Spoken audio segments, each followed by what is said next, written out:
الحمد لله نحمده ونستعينه ونستغفره ونعوذ بالله من شرور أنفسنا ومن سيئات أعمالنا من يهده الله فلا مضل له ومن يضلل فلا هادي له وأشهد أن لا إله إلا الله وحده لا شريك له وأشهد أن محمدا عبده ورسوله يا أيها الذين آمنوا اتقوا الله حق تقاته ولا تموتن إلا وأنتم مسلمون يا أيها الناس اتقوا ربكم الذي خلقكم من نفس واحدة وخلق منها زوجها وبث منهما رجالا كثيرا ونساء واتقوا الله الذي تساءلون به والأرحام إن الله كان عليكم رقيبا يا أيها الذين آمنوا اتقوا الله وقولوا قولا سديدا يصلح لكم أعمالكم ويغفر لكم ذنوبكم ومن يطع الله ورسوله فقد فاز فوزا عظيما أما بعد فإن خير الحديث كتاب الله وخير الهدي هدي محمد صلى الله عليه وسلم وشر الأمور محدثاتها وكل محدثة بدعة وكل بدعة ضلالة وكل ضلالة في النار. أعوذ بالله السميع العليم من الشيطان الرجيم. بسم الله الرحمن الرحيم. قل هو الله أحد الله الصمد لم يلد ولم يولد ولم يكن له كفوا أحد.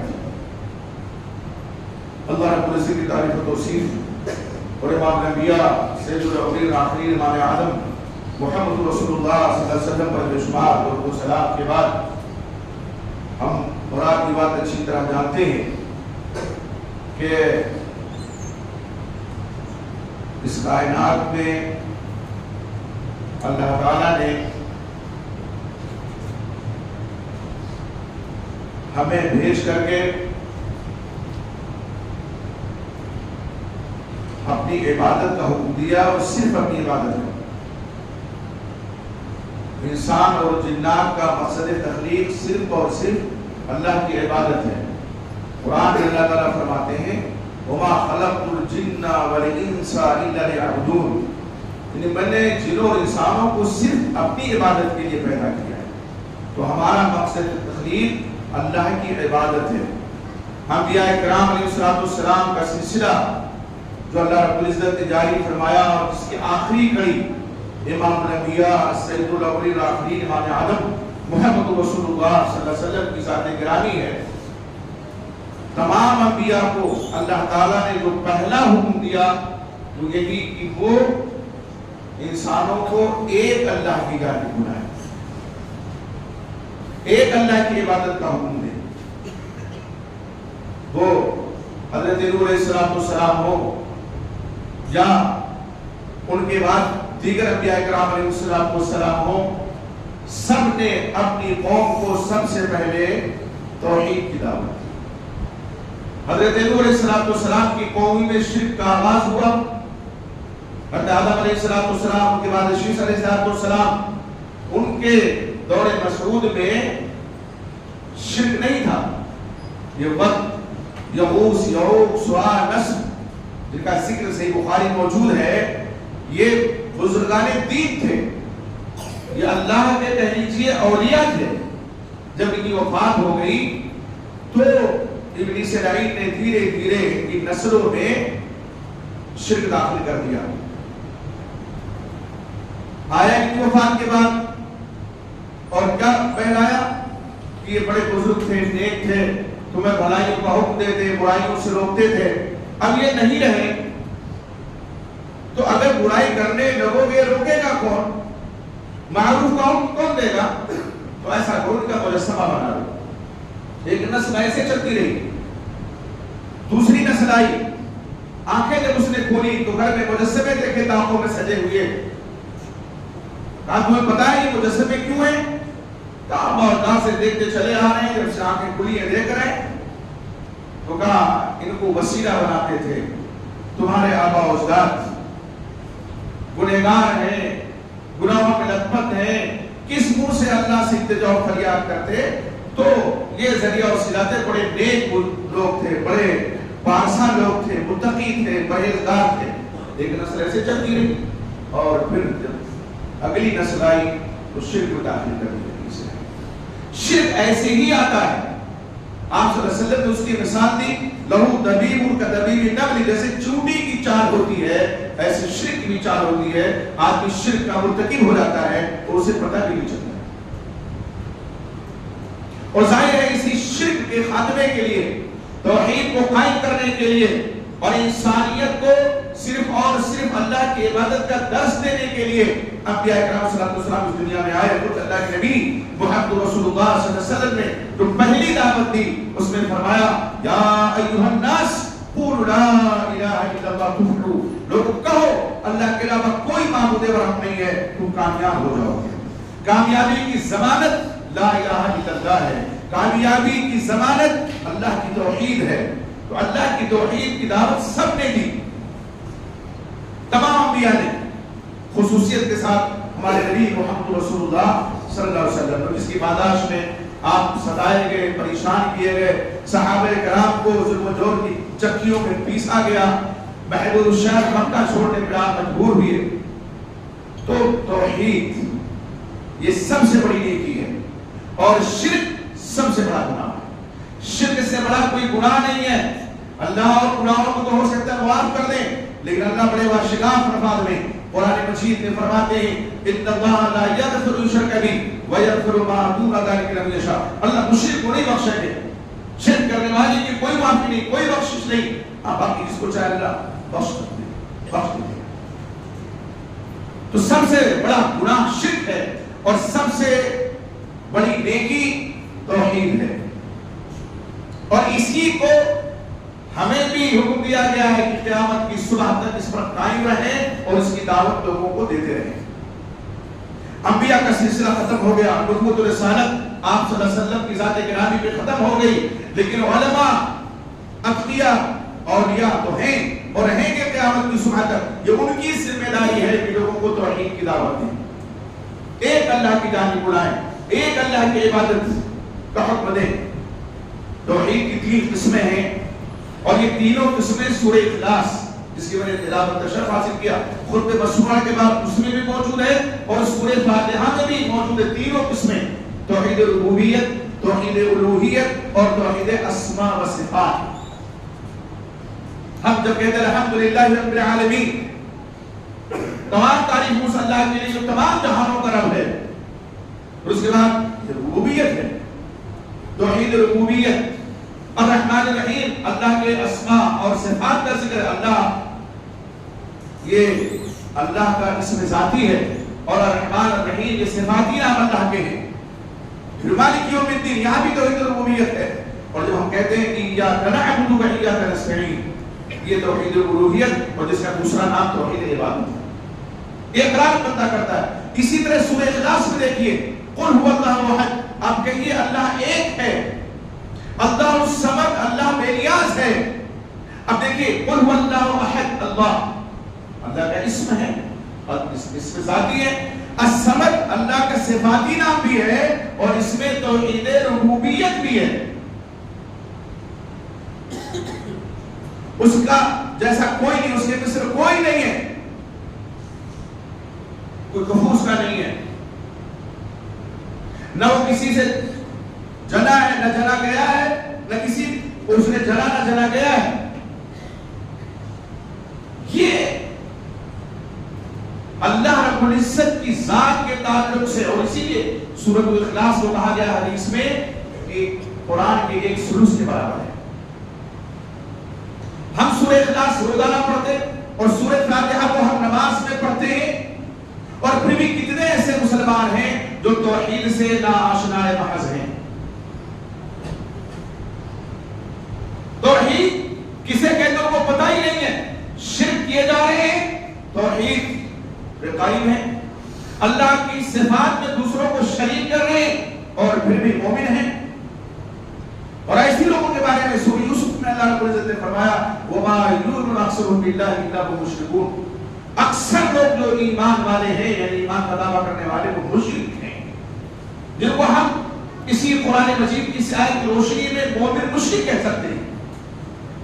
آئیے ذرا دیکھیں بدعزا یغوث اور نصر جو بزرگان دین تھے اور جس طرح سے وہ نیک تھے, صالح تھے, متقی تھے, پرہیزگار تھے, اللہ کے ولی تھے, اور ان کا نام لے کر کے ابلیس نے لوگوں میں شرک پھیلا دیا, کہیں اس کا شکار آج مسلمان تو نہیں ہو رہے ہیں. یہ رد الثانی ہے، رد الآخر جس کو کہتے ہیں.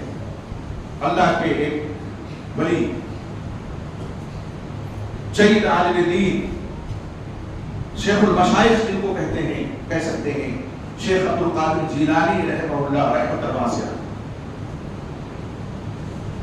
توحید میں پوری زندگی وہ خود قائم رہے، توحید کی دعوت دیتے رہے، لیکن ان کا نام لے کر کے کس طرح سے شرک کے چور دروازے کھولے گئے اور پھر شرک میں داخل ہونے کی کوشش کی نہیں ہوئی بلکہ بہت سے لوگ داخل ہو گئے، یہ بہت بڑا لمحہ فکری ہے. پوری زندگی جو شخص کتاب و سنت کی دہائی دیتا ہو اور پوری زندگی جو یہ کہتا اور فتح الربانی ان کی کتاب ہے، فتوح الغیب ان کی کتاب ہے، الغنیہ لطالب طریق الحق ان کی کتاب ہے جس کا اردو ترجمہ ہے غنیۃ الطالبین، یہ ان کی تعلیفات اٹھا کے دیکھیے. ظاہر خامیوں سے تو کوئی شخص مبرہ نہیں ہے، لیکن عقیدے میں ان کے کوئی خامی آپ کو نظر نہیں آئے گی. وہ خود فرماتے ہیں اپنے اعتقاد کے بارے میں کہ ہمارا اعتقاد کیا ہے.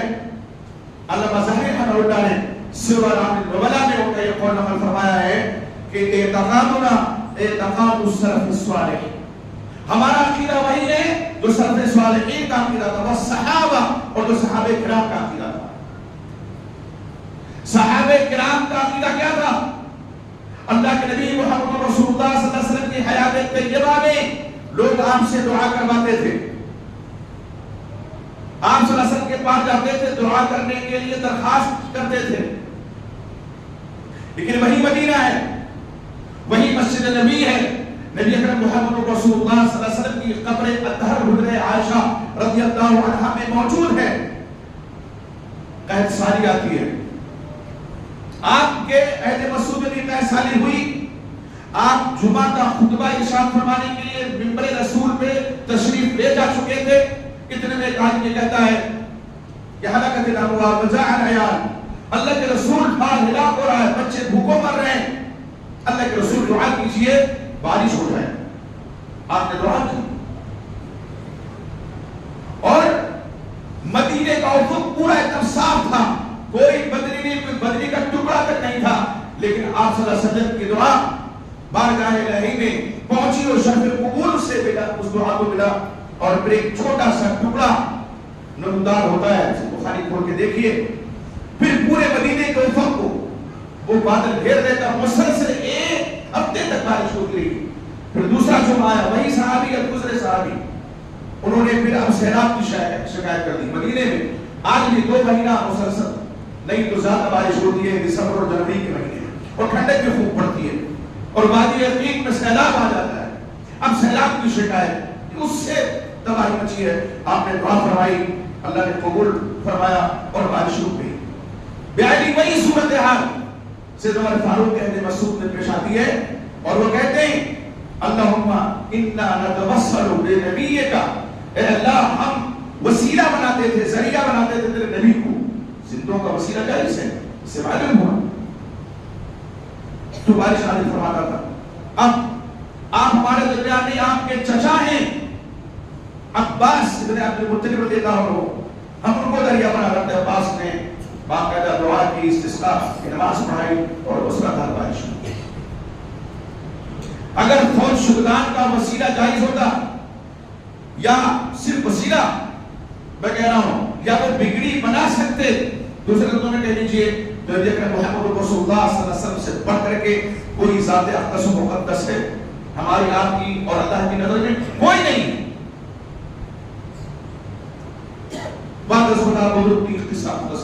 اللہ کے بعد اگر کوئی بزرگ ذات ہے، برتر ذات ہے تو امام کائنات نبی علیہ السلام کی ذات گرامی ہے. تو صحابہ کا تو عقیدہ یہ تھا، اور صحابہ کا عقیدہ کیوں نہ ہوتا؟ قرآن مجید میں اللہ رب العزت نے باقاعدہ طور پہ فرمایا کیا اما یجیب المضطر اذا دعا، کون ہے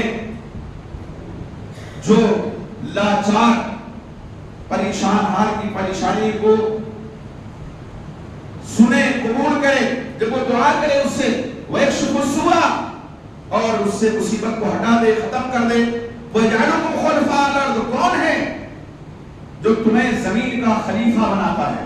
اور ایک امت جاتی ہے دوسری امت آتی ہے، کچھ انسان جاتے ہیں رخصت ہو جاتے ہیں، دوسرے انسان آتے ہیں، جانشین ایک دوسرے کے۔ اللہ کون بناتا؟ الہ مع اللہ، کیا اللہ کے ساتھ کوئی اور ہے؟ قلیلا ما تذکرون، بہت کم تم نصیحت پکڑتے ہو۔ یہ سورہ نمل اللہ تعالیٰ نے فرمایا۔ دیکھیں آپ کس طرح سے اللہ فرماتے ہیں پریشان حال کوئی شخص ہے، کوئی مصیبت میں ہے، لاچار ہے، کوئی چارہ کر نہیں اس کا سوائے اللہ کے، وہی اس کی دعائیں قبول کرتا ہے، وہی پریشانی وہی مصیبت دور کرنے والا ہے، اور وہی روئے زمین میں ہم سب کو خلیفہ بناتا ہے، جانشین بناتا ہے۔ اللہ فرماتے ہیں اللہ کے علاوہ کوئی اور ہے؟ سوال ہے یہ، یعنی اللہ انکار کرتے ہیں اللہ کے علاوہ کوئی نہیں ہے۔ اور اسی طرح سے اللہ تعالیٰ نے کیا فرمایا دوسری جگہ قرآن مجید میں، وَإِذَا مَسَّكُمُ الضُّرُّ فِي الْبَحْرِ ضَلَّ مَن تَدْعُونَ إِلَّا إِيَّاهُ، اور جب تم کو تکلیف سمندر میں پہنچتی ہے، سمندر میں کئی طرح کی تکلیف پہنچ سکتی ہے، کشتی ڈاما ڈول ہو سکتی ہے، لہریں آ سکتی ہے، تباہی مچ سکتی ہے، اللہ کیا فرماتا ہے ضَلَّ مَن تَدْعُونَ إِلَّا إِيَّاهُ، یہ جن کو تم پکارتے ہو خشکی میں یہ سب گم ہو جاتے ہیں، پتہ نہیں چلتا کہاں گئے، کسی کا نہیں۔ یہاں تم نے خشکی میں کسی کو مشکل کشا بنا دیا، کسی کو غوث اعظم بنا دیا، کسی کو دستگیر بنا دیا، اور کسی کو کچھ بنا دیا، کسی کو کچھ بنا دیا، لیکن جب سمندر میں تم پہنچتے ہو اور سمندر میں مصیبت میں جب گرتے ہو یہ سب غائب ہو جاتے ہیں، پتہ نہیں چلتا ہے الا اِيَّاهُ، سوائے اللہ رب العزت کی ذات کی۔ اور اللہ تعالیٰ کیا فرماتے ہیں فَلَمَّا نَجَّاكُمْ إِلَى الْبَرِّ، اور جب اللہ تمہیں نجات دیتا ہے اور خوشی کی طرف لے آتا ہے اَعْرَضْتُمْ، تو تم پھر اعراض کرنے لگتے ہو، پیٹ پھیر لیتے ہو۔ اللہ فرماتے ہیں وَكَانَ الْإِنسَانُ غَفُورًا، انسان بڑا ناشکرا ہے۔ سمندر میں مصیبت میں تھے، صرف اللہ کو پکارا، اللہ نے تمہیں خشکی نصیب فرمائی، مصیبت سے اللہ نے نجات دی، نجات بخشی، اور پھر جب خشکی میں آئے، اپنے گھروں میں آئے، محلوں میں آئے، بازاروں میں آئے، تو پھر کیا اعراض کیا، پیٹ پھیرا، اور پھر دوسروں کو پکارنے لگے۔ اور کفار مکہ اس وقت تک کے جو کافر تھے ان کا جو عقیدہ قرآن نے خود بیان کیا، وَإِذَا غَشَوْا قَوْمُكَ ضَرَرٍ دَعُوا اللَّهَ مُخْلِصِينَ لَهُ الدِّينَ، اور جب موجیں ان کو گھیر لیتی ہیں، ڈھانپ لیتی ہیں صاحبانوں کی طرح سے، تو اللہ ہی کی عبادت کو خاص کرتے ہوئے صرف اللہ کو پکارتے ہیں، یا دین عبادت کے معنی خالص اللہ کی عبادت۔ تو اور آج حال کیا ہے، بہت سے لوگ اپنے آپ کو مومن مسلمان کہتے ہیں اور دوسروں کو تو کافر کہہ دیتے ہیں، جب جو کلمہ کو ہے ان کو کافر کہہ دیتے ہیں۔ وہ کیا کہتے ہیں بغیر دعوے بلا اوتار چشتی مدد کو یا معین الدین چشتی، مصیبت کے بھنور میں کشتی پھنس چکی ہے، اے معین الدین چشتی مدد کو آ جائیں گے۔ یہ بھی بزرگ تھے، نیک تھے، لیکن اسے وقت یغوث سعاد جیسے متقیوں پرہیزگاروں اللہ کے اولیاء کو ان کی امت نے نہیں بخشا، ان کا نام لے کر کے شرک میں لطمت ان کی امت ہوئی، ان کی اور ان کے لوگ ہوئے، ان کی قوم ہوئی۔ آج آپ دیکھیے صورتحال کیا ہے۔ شیخ عبدالقادر جیلانی آئیے کیا ربیع الاخر ہے نا، 11 رکعتوں کی 11ویں دی جاتی ہے، نذر و نیاز کیا جاتا ہے ان کے نام سے۔ نذر بھی عبادت ہے، نیاز بھی عبادت ہے، اور جب پوچھا جائے کہ یہ 11ویں، اچھا اب تو چھوٹی 11ویں ہر مہینے ہوتی ہے، یہ بڑی 11ویں ہوتی ہے اس مہینے میں، مثال ان کے انتقال کا دن ہے، یہ وفات کا دن ہے، کہتے ہیں ایصال ثواب کرتے ہیں، ثواب پہنچاتے ہیں، یہ کہنے کی بات ہے۔ اگر ایصال ثواب کے لیے کہتے ہیں تو اللہ کے واسطے غوث اعظم کہنا بند کر دیجئے، تو خود غوث اعظم کو اس کو آپ کیا پہنچائیں گے؟ غوث، غیاث، غیث، غیث کے معنی تو بارش کے ہوتے ہیں، قرآن میں تفسیر موجود ہے، خطبے کا وقت مصر ہوتا ہے، اور تفسیر سے بتاتا میں۔ اور استغاثہ کہتے ہیں مدد طلب کرنے کو، غوث مدد کو کہتے ہیں، اور کبھی مصدر جو ہے اس کے معنی میں بھی آ جاتا ہے، استغاثہ کے معنی تو مدد طلب، کہ غوث اعظم مددگار کے معنی میں، غوث مغیث کے معنی میں یا قائس کے معنی میں لیتے ہیں لوگ، یعنی سب سے بڑے مددگار۔ اب سب سے بڑا مددگار کون ہے؟ ظاہر ہے کہ اللہ تعالیٰ ہے۔ وَمَن نَّصْرُ إِلَّا مِنَ اللَّهِ، مدد اللہ ہی کی طرف سے آتی ہے۔ لیکن یہاں غوث اعظم کہا گیا. بعض لوگ کہتے ہیں صوفیوں کی اصطلاح ہے، وہ مانا مراد نہیں ہے، ایسی اصطلاح الہیوں کی. شیخ عبد القادر جیلانی رحمۃ اللہ علیہ پوری زندگی توحید کی دعوت دیتے رہے، کتاب و سنت پر عمل کرنے کی تلقین فرماتے رہے. امام زاہبی رحمہ اللہ سر العالم النبلا میں ان کے بارے میں کہتے ہیں، جو کرامات کو ذکر کر رہے ہیں کہ لیس فی کبار المشایخ من له احوال و کرامات اکثر من الشیخ عبد القادر لیکن کثیر منها لا یصح وفی بعد ذلك اشیاء مستحیلہ. غوث اعظم کہہ کر کے ان کی جانب کرامتیں منسوخ کر دی گئی. کرامت کا کوئی ممکن نہیں ہے، لیکن وہ کرامت جو توحید رب العالمین سے ٹکرا رہی ہو، جو کتاب و سنت سے ٹکرا رہی ہو، وہ کرامت نہیں ہوتی ہے، وہ گھڑی ہوئی باتیں ہوتی ہیں. جیسے ان کے بارے میں مشہور کر دیا گیا، یوٹیوب کا زمانہ ہے، سوشل میڈیا کا دور ہے، اور یہ چیزیں پھیلائی جا رہی ہیں. 12 برس پہلے ڈوبی ہوئی بارات تھی، دریا کی سیر کو نکلے، ایک 90 سال کی بڑھیا کو دیکھا زار و قطار رو رہی ہے. پوچھا کیوں رو رہی ہو؟ کہا میرا لڑکا تھا، اس کی شادی دریا پار گیا تھا، واپس آیا تو یہ یہاں کشتی ڈوب گئی، باراتی بھی. یہاں سے باراتیوں کا جواز بھی نکال لاتے ہیں لوگ اس گھڑی ہوئی کہانی سے. بادشاہ وہ 12 برس پہلے ڈوبی ہوئی بارات. ایک روایت میں بیان کرتے ہیں، ظاہر جھوٹی روایت ہے، کیا اللہ سے فریاد کی.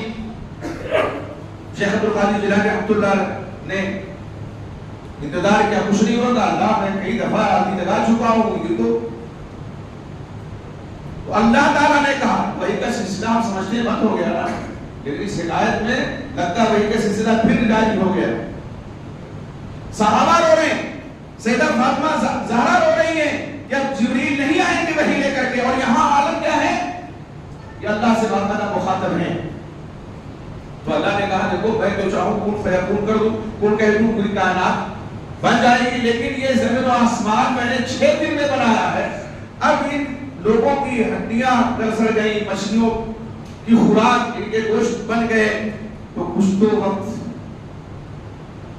کیا ہے یہ. اس لیے اور پھر اس کے بعد دیکھا خرامہ بارات نکل کے آ رہی ہے ساز و سامان کے ساتھ، دولہن بھی ہے دولہا بھی ہے، اور دولہے کا نام ہے کہ وہ کبیر الدین نام تھا.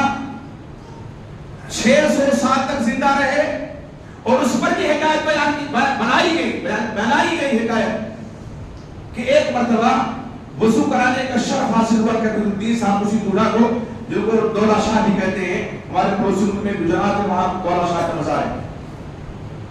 تو وہ جو قطرے گر رہے تھے شیخ عبد القادر جیلانی رحمۃ اللہ علیہ کے قدم مبارک سے، چلو میں اس کو پی رہے تھے، تو 5 چلو پی لیا. یہ پیر دھلے میں 5 چلو پی لیا تو 500 سال ان کی عمر بڑھ گئی. جتنے کہتے اتنی تو تھی، اس کے بعد اور 500 سال ان کی عمر بڑھ گئی.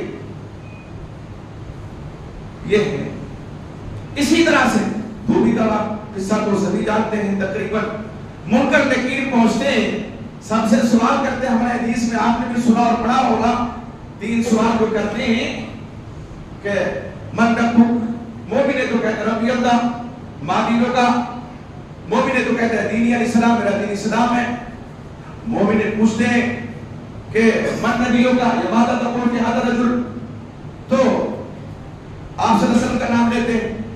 اور اگر کافر ہے منافق ہے تو کہتا ہاں لا سب نہیں جانتا، جیسے لوگ کہتے تھے میں کہتا رہا. یہاں ایک سوال کیا، دوسرا سوال کیا، تیسرا کیا، ایک ہی جواب ہے. رب کون؟ غوث اعظم کا دھوبی ہوں.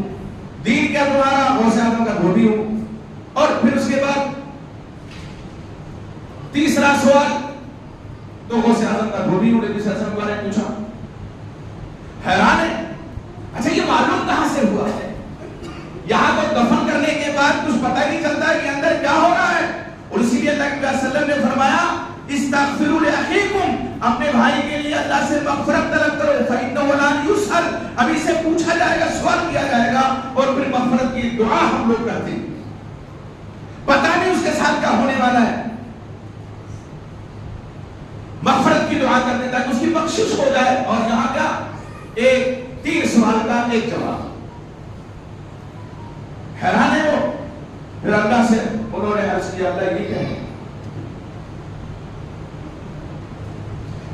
تیرے محبوب ہے اور تیرے محبوب کا نام لے رہا ہے یہ صرف. اور ایک کہانی اور بنی گئی، اس میں مزید اضافہ کیا گیا کہ شیخ عبدالقادر جیلانی قبر میں آ گئے اور منکر نکیر کو ڈانٹا، یہ کیا ہو رہا ہے، کیا کر رہے ہو، یہ میرا مرید ہے، تمہیں نظر نہیں آ رہا. پھر اللہ کے پاس انہوں نے لگائی تو اللہ نے کہا چھوڑو. یہ کیا ہے، یہ دین ہے. صحابہ کا اعتقاد یہی تھا. کیا شیخ عبدالقادر جیلانی جو فقہ حنبلی کے ماننے والے تھے کیا پوری زندگی اسی کی دعوت دیتے رہے؟ لڑکی کے بارے میں کسی عورت کو بشارت دی، لڑکے کے بارے میں باپ نے کہا لڑکی ہوگی، شیخ کہتے ہیں لڑکا ہوگا، اور لڑکی ہوئی. آئی لے کر کے آپ تو بہت کہتے تھے لڑکا ہوگا، تو لڑکی ہے کا کپڑا ہٹا تو لڑکا. یہ کیا ہے؟ تقدیر بدل دیتے ہیں. علیہ باللہ ثم علیہ باللہ. لوگوں نے مہینے کا نام بھی بدل دیا ہے. اس کا نام ربیع الاوس رکھ دیا گیا ہے. میں نے خود اپنی آنکھوں سے دیکھا، کئی سال پہلے اشتہار لگا ہوا تھا اور اس میں درس و جلوس کا دور آتا ہے تو یہ سب ہوتا ہے ربیع الاوس لکھا ہوا ہے. یہ ربیع الاوس کا سمجھنا ہے. تو بعد میں جب تاریخ پہ نظر پڑی تو پتا چلا کہ یہ ربیع الثانی یا ربیع الاخر کو انہوں نے بدل کر کے نام اپنی طرف سے رکھ دیا ربیع الاوس. اوس کا ربیع ہے، یہ اوس کا مہینہ ہے. اللہ اکبر. امام شیخ عبدالقادر جیلانی رحمۃ اللہ علیہ، آپ دیکھیں فتح الربانی کی کتاب ہے، فرماتے ہیں علیکم بالاتباع من غیر ابتداء، اتباع رسول کو لازم پکڑو، کتاب و سنت کی پیروی کو لازم پکڑو، بدعت کو نہیں. علیکم بمذہب السلف الصالح، سلف صالح کے مذہب کو اپناؤ. اور سلف صالح کون ہیں؟ صحابہ کرام، تابعین، تبع تابعین اور سلف صحابہ کرام رضی اللہ عنہم اجمعین ہیں. فرمایا مشہور فی الجادۃ المستقیمہ، سیدھی راہ پہ چلو. ایک اور جگہ فرماتے ہیں فعلی المؤمن، مومن پر لازم ہے، ضروری ہے، فرض ہے اتباع السنہ والجماعہ. فالسنۃ ما صلی اللہ علیہ وسلم، سنت اور جماعت کی پیروی. پھر تشریح کرتے ہیں، پھر تشریح خود کرتے ہیں. السنۃ ما صلی اللہ علیہ وسلم، سنت وہ ہے جس کو اللہ علیہ وسلم نے سنت بنایا طریقہ آپ کا. والجماعت متفق علیہ اصحاب رسول اللہ صلی اللہ علیہ وسلم، اور جماعت کسے کہتے ہیں؟ جس پر صحابہ کرام رضی اللہ عنہم متفق ہو، وہ جماعت ہے. تو اہل سنہ والجماعت کی جو اصطلاح ہے، اس کا جو معنی ہے، اس کا جو مطلب ہے، شیخ عبدالقادر جیلانی پیران پیر رحمہ اللہ رحمۃ الواسعہ نے وہ بھی بیان کر دیا. اس لیے وہ جو شیخ عبدالقادر جیلانی کی طرح نماز نہیں پڑھتے، دنیا کو کھول کے دیکھیے، وہ ارکان صلاۃ میں سورۃ فاتحہ کا بھی ذکر کرتے ہیں مقتدی کے لیے، اور بھی ہیں ارکان جو ان کی طرح اعتقاد نہیں رکھتے. تو پھر وہ کس بنیاد پر کہتے ہیں کہ ہم قادری ہیں؟ قادری وہ ہوتا ہے جو شیخ عبدالقادر جیلانی جیسا عقیدہ رکھتا ہو. قادری وہ ہوتا ہے جو شیخ عبدالقادر جیلانی رحمۃ اللہ علیہ جیسا عمل کرتا ہو. قادری وہ ہوتا ہے جو شیخ عبدالقادر جیلانی رحمۃ اللہ علیہ نے جس چیز کی دعوت دی، پوری زندگی کتاب و سنت کی اس کی دعوت دینے والا ہو. اس لیے یہ کہنا چھوڑ دینا چاہیے میرے بھائی، ربیع الاخر کا یہ مہینہ، اور یہ افسوسناک صورتحال ہے. اس سے پہلے جو مہینہ گزرا اس میں، اس سے پہلے جو مہینہ گزرا اس میں، اور اس سے پہلے جو گزرا نہیں، سال کی ابتدا ہی انہی تمام چیزوں سے ہو جاتی ہے، اور پھر مسلسل کئی مہینے یہ سب ہوتا ہے. توحید کا خون ہو رہا ہے. توحید کو لوگ اپنے اعمال، اپنی حرکات، اپنے اعتقاد سے پامال کر رہے ہیں، اور ذرہ برابر احساس تک نہیں ہوتا ہے. کتنی افسوسناک صورتحال ہے. شیخ عبدالقادر جیلانی رحمۃ اللہ علیہ کو اگر ایصال ثواب کے لیے ان کے نام پہ کوئی جانور یا مرغا ذبح کیا جاتا ہے، یا صلاۃ غوثیہ پہ لوگ پڑھتے ہیں، یہ ساری چیزیں اگر ہوتی ہیں کہ ایصال ثواب کر رہے ہیں، تو خود اپنے عقیدے کی دھجیاں اڑائی جا رہی ہیں. ان کو غوث اعظم بھی کہا جاتا ہے. کیوں؟ دیکھیں استغاثہ جسے کہتے ہیں مدد طلب کرنا، یہ بیان کر کے میں ختم کروں. استغاثہ یعنی مدد طلب کرنا دو طرح کا ہوتا ہے. ایک ہے ما فوق الاسباب، یعنی اسباب کتنا کوئی اپنا لے اس کے اوپر کوئی چیز ہے مدد نہیں کوئی کر سکتا. ایک ہے ما تحت الاسباب، اسباب اپنا کر کے ہم کسی کی مدد کر سکتے ہیں. مثلا کوئی سامان ہمیں کسی کے ذریعے بھیجنا ہو تو ہم کہیں گے آپ فلاں جگہ جا رہے ہیں، میرا بھائی رہتا ہے، میرے رشتے دار رہتے ہیں، یہ پہنچا دیے، وہ پہنچا دے گا، اس لیے اس کے بس میں ہے وہ. لیکن لڑکا دینا، لڑکی دینا، بیٹا دینا، بیٹی دینا، بگڑی بنانا، مصیبتوں کو دور کرنا، بارش برسانا، یہ کس کے اختیار میں ہے؟ اللہ رب العزت کے اختیار میں. ما فوق الاسباب یہ ہے. 12 ٹیوبل ہوئی 12 برس میں ہڈیاں تک پتہ نہیں، ہڈیوں تک کا اور نکال دیا. لڑکی ہوئی تھی ہاتھ پھیرا لڑکا ہو گیا.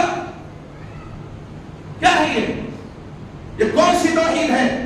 یہ کہاں کا ایمان ہے؟ کیا نبی اکرم صلی اللہ علیہ وسلم کی تعلیم ہے؟ صحابہ کرام کی تعلیم ہے؟ امامان دین کی تعلیم ہے؟ کیا خود شیخ عبد القادر جیلانی رحمہ اللہ رحمۃ الواسعہ کی یہ تعلیم ہے؟ ہرگز نہیں، ہرگز نہیں. اس لیے میرے بھائی توحید پہ قائم رہنا ہوگا، تب جا کر کے دنیا میں بھی نجات ہے، اور اصلی جو نجات ہے وہ آخرت کی نجات ہے، وہاں بھی انشاءاللہ پھر نجات ملے گی. ورنہ صرف ایمان کا دعویٰ کرنے سے، صرف لا الہ الا اللہ پڑھ لینے سے اور صرف مسلمان نام رکھ لینے سے اگر کوئی مسلمان ہو جاتا تو رئیس المنافقین کا نام عبداللہ بن ابی بن سلول تھا. وہ بھی بظاہر لا الہ الا اللہ محمد رسول اللہ پڑھتا تھا، لیکن ایسے لوگوں کے بارے میں قرآن مجید نے کیا فیصلہ دیا؟ اللہ نے قرآن مجید میں کیا فیصلہ دیا؟ ان المنافقین فی الدرک الاسفل من النار، منافق جہنم کے سب سے نچلے طبقے میں ہوں گے. کلمہ پڑھنا ان کے کام نہیں آیا. نبی اکرم محمد رسول اللہ امام کائنات کے پیچھے نمازیں پڑھتے تھے، وہ نمازیں ان کے کام نہیں آئی. کیوں؟ اس لیے کہ وہ دل میں ان کے کفر بنتا تھا، ظاہر میں وہ لا الہ الا اللہ کا اقرار کرتے تھے، لیکن اپنے عمل سے اسی کلمے کی وہ دھجیاں اڑاتے تھے، اسی کلمے کے خلاف عمل کرتے تھے. جب پڑھ لیا لا الہ الا اللہ تو اللہ کے علاوہ کسی کو معبود حقیقی نہیں ماننا چاہیے. عبادت کی جتنی قسمیں ہو سکتی ہیں، روزہ، نماز، حج، زکات، عبادت سبھی جانتے ہیں. نذر، نیاز، ذبح یہ بھی عبادت ہے. استغاثہ یہ بھی عبادت ہے. کسی سے بھی نہیں ہونا چاہیے سوائے اللہ کے. اسی طرح سے آپ دیکھیں کہ اللہ کے نبی محمد صلی اللہ علیہ وسلم کی تعلیمات انتہائی واضح ہیں، کوئی غموض نہیں ہے ان میں، کوئی ایک پیچ نہیں ہے. توحید میں کیا غموض ہے؟ ایک آدمی اگر کسی کو کہیں اور جھکانے کی کوشش کرے تو آدمی سوچے گا اگر مومن ہے تو کہ نہیں، ہمیں تو اللہ کے سامنے جھکنے کا حکم ہے، یہاں پہ جھکے. لیکن اگر کوئی مسجد میں جاؤ نماز پڑھو، یہاں دل میں کوئی غبار ہوگا یا کوئی کھٹک ہوگی کہ نہیں کہا جائیں گے جھکنے اللہ کے سامنے، تو کیوں مومن ہے؟ تو مومن ہو کر کے اللہ کے سامنے جھکنے کا کوئی کہے تو اقرار تو ضرور کر لیں گے، بھلے نماز نہ پڑھیں لیکن کہیں گے ہاں. لیکن وہاں جھکا جاتا ہے غیر اللہ کے سامنے اور احساس تک نہیں ہوتا ہے. اس لیے توحید اور صرف توحید، اسی سے نجات ہوگی. اور توحید یہ ایک چابی ہے جنت میں داخل ہونے کی، لیکن دندانوں کے ساتھ ہے یہ چابی. توحید بغیر نماز کے نہیں، بغیر روزے کے نہیں، صاحب نصاب ہے تو بغیر زکات کے نہیں، صاحب استطاعت ہے تو بغیر حج کے نہیں. آج بعض لوگوں نے توحید کا مفہوم کہتے ہیں ہم تو الحمدللہ صحیح وقیدہ ہو گئے تو اب نماز بھی پڑھیں گے تو بھی بخشے جائیں گے. آنکھوں کی جنت پہ رہتے ہیں ایسے لوگ جو کہتے ہیں ہم تو صحیح عقیدہ ہو کے نماز نہ پڑھیں تو بھی جنت پہ چلے جائیں گے. افسوس کی بات نہیں ہے. ایک صاحب ہم سے کہنے لگے شاید یہاں ہے کہ نہیں ہے. ایک صاحب کی بچی ہمارے پڑھتی ہے اور بڑے کہتے ہیں کسی کے اس میں توحید کے بارے میں دیجیے، بڑے جو کتابوں دیجیے. بتائیں 30 سال ہو گئے اس شخص نے نماز نہیں پڑھی، کہہ رہا تو موحد ہو گیا. میں ابھی تو چھٹی چل رہی، کل پرسوں آئیں گے انشاءاللہ تو پوچھوں گا میں کہ آپ نماز نہیں پڑھتے کیسے موحد ہیں آپ؟ اگر ایک آدمی مومن ہونے کا دعویٰ کر کے اگر غیر اللہ سے استغاثہ کرتا ہے اور غیر اللہ کے سامنے سر جھکاتا ہے، سجدہ ریزی کرتا ہے، اس کو آپ غلط کہتے ہیں اور کہنا بھی چاہیے وہ شرک کر رہا ہے. تو آپ کے اندر کون سا سرخاب پر لگا ہوا کہ لا الہ الا اللہ کہہ رہے ہیں اور لا الہ الا اللہ کا جو تقاضا ہے اس کو پورا نہیں کر رہے ہیں، آپ نماز نہیں پڑھ رہے. جو سب سے محترم شان عبادت ہے، کرنے کے بعد دوسرا رکن ہے نماز، وہ جس کے بارے میں اعمال کے تعلق سے سب سے پہلے پوچھا جائے گا. جو دونوں طرف کی افراط و تفریط ہے اس سے ہمیں نکلنا ہوگا. خوش ہونے کی ضرورت نہیں ہے کہ ہم صحیح عقیدہ ہو گئے تو بخشش ہو جائے گی. نہیں، صحیح عقیدہ آدمی کب ہوتا ہے؟ جب اس عقیدے کی پاسداری کرتا ہے. جب توحید کی پاسداری اور توحید کی پاسداری انہی اعمال سے ہو سکتی ہے. جو ارکان اسلام ہے، جو ارکان ایمان ہے، 6 ارکان ایمان ہے. اللہ سے دعا کیجیے کہ اللہ تعالیٰ جب تک اس دنیا میں زندہ رکھے، ایمان کی حالت میں زندہ رکھے، اور ہم سب کا جب خاتمہ ہو تو ہم سب کے لبوں میں اشہد ان لا الہ الا اللہ و اشہد ان محمدا عبدہ و رسولہ جاری ہو. توحید پر ہمارا خاتمہ ہو، ایمان پہ قائم رہیں اور ایمان ہی لے کر کے اس دنیا سے جائیں. اللہ اس کی توفیق عطا فرمائے. اللہ ہم تیرے آج مردہ بندے ہیں، گنہگار ہیں، سیاگار ہیں، لیکن میرے مولا جلدیس پاکستان نے ہمارے گناہوں کو معاف فرما، ہمارے دوشوں کو معاف فرما، ہماری خطاؤں کو معاف فرما. اللہ میں جو بیماروں کو شفا عطا فرما، اور ہمارے بھائی جو قرضدار ہیں اللہ کوئی آسان سی سبیل پیدا فرما دے، ان کا دور ہو جائے. اللہ رب العزت ہم نے وہ مسلمان بھائی جو شرک کے راستے پہ گامزن ہے، اللہ ان کو توحید کی راہ دکھا دے، صراط مستقیم پر انہیں گامزن فرما دے. اللہ مجھے کے والدین اور دوسرے کوئی لوگ موجود ہیں جو حیات میں، اللہ توفیق عطا فرما، ان کی خدمت کر کے امتیاز حاصل کر لیں. اللہ مجھے کے والدین اور سے کوئی جو فات ہو چکے ان کی بات بات فرما. اللہ ہم میں جو مومن مرد اور خواتین جن کی فات ہو چکی ہے، اللہ تعالیٰ ان کی مغفرت فرما، اور تمام مرحومین و مرحومات مومنین و مومنات کو جنت الفردوس میں اعلیٰ مقام عطا فرما. ان کی غلطیوں، ان کی لغزشوں، ان کی کوتاہیوں سے اللہ درگزر فرما دے. اللہ رب کو جس طرح تو نے ہمیں اکٹھا کیا، اللہ توفیق عطا فرما. ہم تیرے در پر اجازت اکٹھا کریں.